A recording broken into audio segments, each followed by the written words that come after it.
ಆತ್ಮಹತ್ಯೆ ಮಾಡ್ಕೊಂಡಿರೋದು. ಏನ್ ಯಾವ್ದು ರೀತಿ? ಏನ್ ಸರ್ ಯಾವ್ದು ವಿಷಯ ಹೇಳಕ್ಕಾಗಲ್ಲ. ಸ್ವಲ್ಪ ಫೀಲಿಂಗ್ ಇತ್ತು, ನಾನು ಮತ್ತೊಮ್ಮೆ ಬರಿಬೇಕಲ್ಲ ಅನ್ನೋದು. ಏನ್ ಬರಿಬೇಕು? ನೀಟ್ ಮತ್ತೊಮ್ಮೆ ಬರಿಬೇಕು ಅನ್ನೋದು ಸ್ವಲ್ಪ ಫೀಲಿಂಗ್ ಮಾಡ್ಕೊಂಡಿದ್ರು.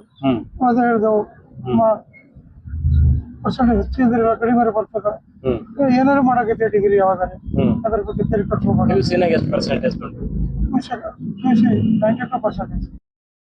ಮೆಡಿಕಲ್ ಮಾಡ್ಬೇಕನ್ನ ಏನಿತ್ತು, ಮೆಡಿಕಲ್ ಮಾಡ್ಬೇಕನ್ನ ಏನಿತ್ತು. ಈಗ ರೀ ಎಕ್ಸಾಮ್ ಆದ ನಂತರ ಏನ್ ಮತ್ತೆ ಮುಂದಿನ ತಿಂಗಳಿಗೆ ಅಲ್ಲ ಎಕ್ಸಾಮ್ ರದ್ದು ಆಯ್ತಲ್ಲ, ಬರ್ದಿರ ಅವಾಗಿಂದ ಮುಖ ಸೊಪ್ಪ ಮಾಡ್ಕೊಂಡು ಒಂದು ಮೂವ್ ಇರ್ತಿದ್ರು. ಅದೇ ಫೀಲಿಂಗ್ ಏನ್ ಹೇಳ್ಕೊಂಡು ನಿನ್ನೆ ಚೆನ್ನಾಗಿದ್ದಾರಲ್ಲ.